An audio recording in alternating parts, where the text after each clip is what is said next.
भगवान शंकर का पवित्र चरित्र का तारकासुर के हृदय में शिव बसते हैं।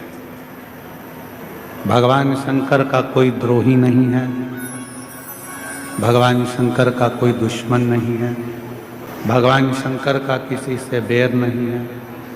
शिव सबका कल्याण करता है, चाहे नाग हो, किन्नर हो, गंधर्व हो, अप्सरा हो, पशु हो, पक्षी हो, सबका कल्याण।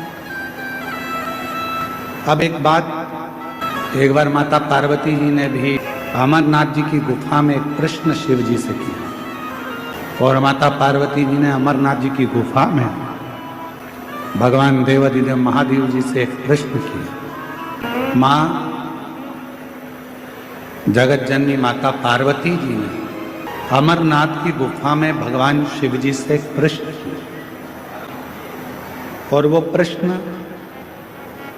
आपके और हमारे जीवन को सार्थक करने वाला, वो प्रश्न आपके और हमारी जिंदगी को आनंदित करने वाला है। वो प्रश्न है माँ जगत जननी जगदम्बा अम्बा माता पार्वती जी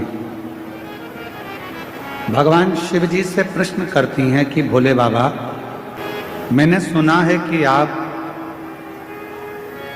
संसार के लोगों को नवनिधि देते हैं, आप संसार के लोगों को नवनिधि प्रदान करते हैं। इसलिए हनुमान जी महाराज भगवान शिव का एक अंश स्वरूप है। वन तनय संकट हरन मंगल मूरत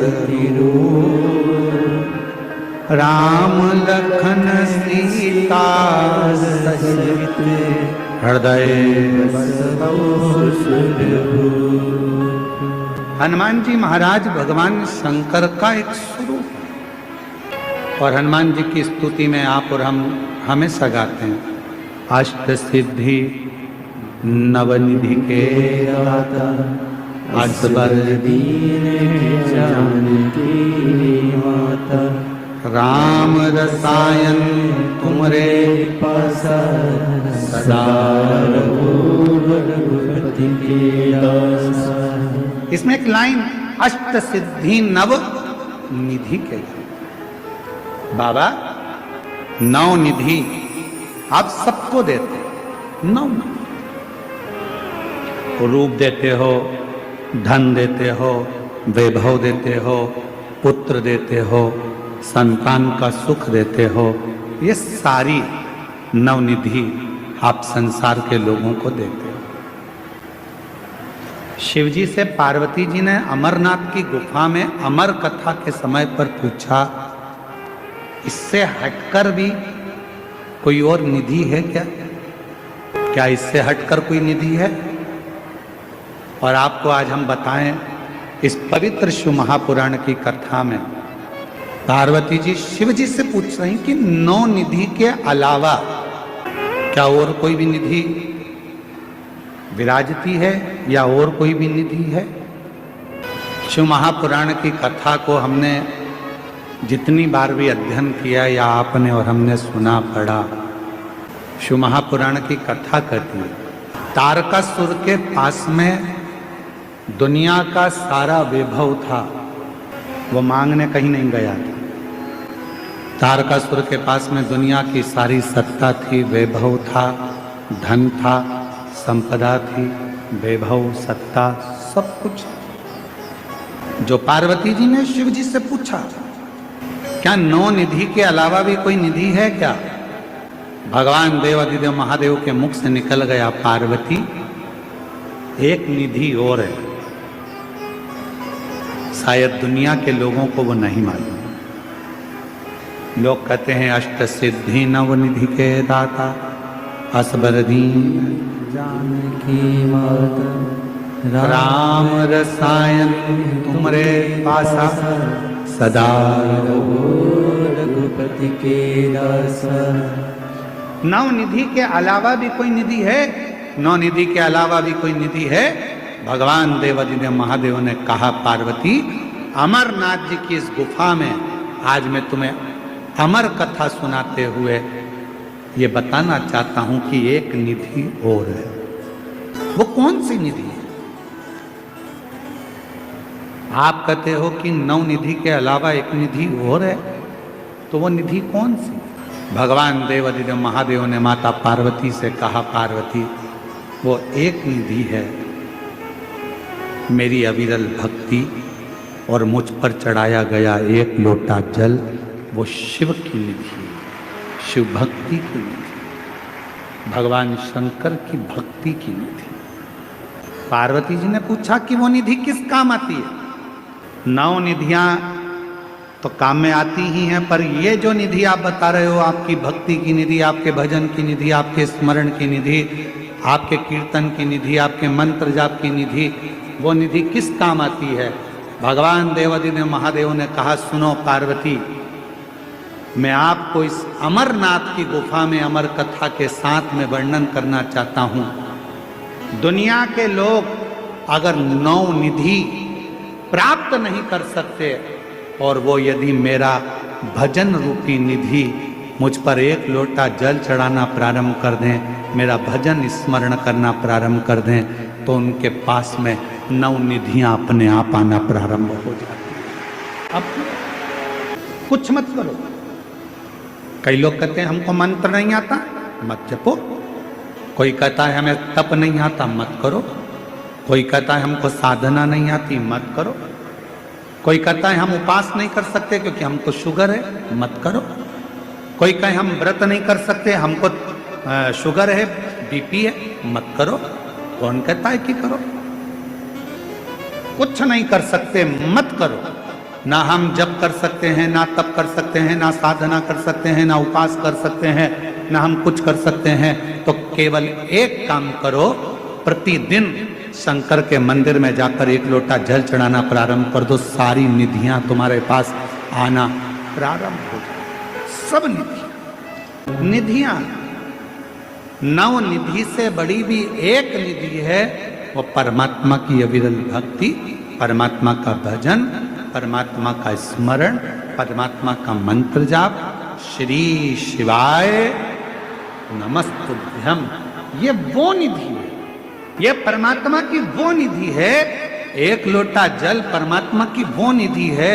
श्री शिवाय नमस्तुभ्यम परमात्मा की वो निधि है। पंचाक्षर मंत्र नमः शिवाय परमात्मा की वो निधि है। षडाक्षर मंत्र ओम नमः शिवाय परमात्मा की वो निधि है। कथा के पंडाल में बैठकर शिव महापुराण की कथा को सुनना वो निधि है। जो इन निधि को धारण कर लेता है तो 9 निधि उसके पास अपने आप आना प्रारंभ हो जाए। जिसने इस निधि को धारण कर, आप उस निधि को धारण करो। शिव का नाम, शिव का मंत्र, शिव का जप नित्य करो। तारकासुर ब्रह्मा जी से वर मांग लिए कि अगर मेरे प्राण छूटे तो मुझे वर दीजिए कि मैं शंकर भगवान के पुत्र के द्वारा मेरे प्राण छूटे, भगवान शंकर के बेटे के द्वारा। क्यों? तारकासुर शिव जी को बहुत मानता था, शंकर जी से उनका कोई बैर नहीं। और शंकर भगवान को इतना मानता है तारकासुर कि बाबा देव आदिदेव महादेव के लिए उनको पूर्ण परिवार के साथ देखना चाहता था, इसलिए ये वर मांग लिया था कि शिव जी का पुत्र मुझे अगर मारना ही है, मान लो मेरे प्राण जाना ही है, तो भगवान शंकर के बेटे के द्वारा मेरे प्राण छूटे। ठीक है। जब षडानंद कार्तिकेय जी का प्रागट्य हो गया, शिव जी के तेज पुंज से गंगा जी की धार में भगवान शंकर का तेज पुंज गया और उनसे 6 पुत्रों का जन्म हुआ। वो 6 पुत्र को माता कृतिकाओं को दिया गया और कृतिकाओं ने उनका पालन किया, तो 6 को एक कर कर कार्तिकेय कर दिया। उन षडानंद कार्तिकेय जी महाराज जिस समय पर तारकासुर का वध करने के लिए गए तो अपनी माता के चरणों को नमन करने के लिए गए, माता को प्रणाम कर। कितनी सुंदर बात कही है शिव महापुराण के अंदर। हर व्यक्ति को अपने अंदर ये बात उतारना चाहिए। जब दुनिया में थोड़ा थक जाओ, जब दुनिया में थोड़ा थक जाओ जब तुम्हें ऐसा महसूस होने लगे कि मेरे साथ कोई भी नहीं है, कोई दुनिया में थक जाओ और तुम्हें यह महसूस होने लगे कि मेरे साथ कोई भी नहीं है, मैं अकेला पड़ गया हूं, बहुत तकलीफ की जिंदगी जी रहा हूं, बहुत दुख है, बहुत कष्ट है, बहुत तकलीफ का जीवन जी रहा हूं, मेरे साथ कोई भी नहीं, तो शिव महापुराण की कथा कहती है फिर एक काम करो, 3 जगह में से किसी भी एक जगह जाकर बैठना प्रारंभ करो। जब तुम्हें लगे मेरा कोई साथ नहीं दे रहा, मैं बहुत अकेला पड़ गया, बहुत अकेली हूँ, हर तरह से हार चुकी हूँ, घर तकलीफ, परिवार तकलीफ, कष्ट तकलीफ, सब जगह तकलीफ है और थक चुका हूँ। 3 जगह बताई है जहाँ जाकर अपने मन की बात आप कह सकते हो, उनके पास जाकर बैठ सकते। पहले नंबर पर अपने पिता के पास। थोड़ा दुख है, मन अंदर से कचोट रहा है, तकलीफ है, कष्ट है, परेशानी है, अपने पिता के पास जाकर 2 क्षण बैठ जाओ। कुछ कहो मत कहो, पर अपने पिता के पास जाकर बैठोगे तो भी तुम्हारा भीतर का एकांत, भीतर की परेशानी, मन की अशांति, मन का क्लेश धीरे धीरे समाप्त होगा। दूसरे नंबर पर कहा परमात्मा के पास। यदि मन में अशांति है, क्लेश है, बहुत तकलीफ की जिंदगी चल रही है, तो शिव के मंदिर में नंदी के पास में थोड़ी देर 2 मिनट बैठकर बाबा को अपने दिल की बात कहकर आओ। दिल की 2 मिनट। पहला पिता के पास बैठो, दूसरा परमात्मा के पास बैठो, और तीसरा अगर कहीं बैठना है तो परम सत्य रूपी कोई गुरु तुम्हारी जिंदगी में हो, परम सत्य रूपी गुरु तुम्हारी जिंदगी में हो, बस उस गुरु के पास अगर मिल जाए तो 2 क्षण जाकर बैठ जाओ। शिव पुराण कथा कहती है अगर मान लो गुरु कुछ नहीं देगा, गुरु अपने पास की दौलत भी नहीं देगा, गुरु अपने पास का वैभव भी तुमको नहीं देगा, गुरु अपने पास की संपदा भी तुमको नहीं देगा। क्यों? क्योंकि गुरु आपको मंगता नहीं बनाना चाहता, गुरु आपको भिखारी नहीं बनाना चाहता, गुरु अपने पास से कुछ नहीं देगा, देगा तो आप भिक्षुक हो जाओगे, देगा तो आप भिखारी बन जाओगे। गुरु कुछ नहीं देगा, गुरु केवल एक काम करेगा, जब आप गुरु के सामने जाकर खड़े होगे अपनी दृष्टि गुरु तुम पर दे देगा और तुम्हारा भंडार भर देगा। तो गुरु कुछ नहीं देगा पर दृष्टि जरूर देगा। शिव महापुराण की कथा कर रहा, भगवत स्मरण कर रहा, शिव नाम कर रहा, शिव कथा कर रही है। जैसे ही तारकासुर ने सामने षडानंद कार्तिकेय को देखा था, षडानंद कार्तिकेय को मां पार्वती जी ने कहकर भेजा था कि तारकासुर के हृदय में बाण नहीं लगना चाहिए। क्यों? क्योंकि जो तारकासुर है ये शंकर भगवान का उपासक है, शिव की भक्ति करता है, शंकर भगवान का भजन करता है, शिव नाम लेता है, शिव मंत्र में डूबता है, शिव भक्ति में लगा रहता है। इसके हृदय में भगवान शंकर विराजमान है, इसको कोई कष्ट ना हो, इसको कोई परेशानी ना हो। बहुत ध्यान देना इस कथा पर। शिव के मंदिर में कभी भी जाओ, तुम्हारा बेटा कोई नीट का एग्जाम दे रहा है, कोई कंपटीशन एग्जाम दे रहा है, तुम्हारी बेटी कोई परीक्षा दे रही है, तुम्हारा बच्चा, बेटा बेटी, पति पत्नी कोई भी कोई एग्जाम में बैठने का प्रयास कर रहा है, पहले तो उससे कहो कि अपनी मेहनत 4 गुना कर, खूब पढ़, परिश्रम 4 गुना कर। और मान लो 5-6 बार दे चुका, 2-4 साल हो गए, 5 साल हो गए, तो फिर उससे कहो शंकर के मंदिर में 7 दुर्वा लेकर जाओ। कितनी दुर्वा? यहां क्या बोलते हैं झारखंड में? दुर्वा कि दूब बोलते हैं? दुर्वा। 7 दुर्वा शिव के मंदिर में लेकर गए। जब जल का पात्र साथ में, 7 दुर्वा को नीचे की ओर रखो हथेली पर, जल का पात्र हाथ में लेकर भगवान देवाधिदेव महादेव को जल समर्पित करो।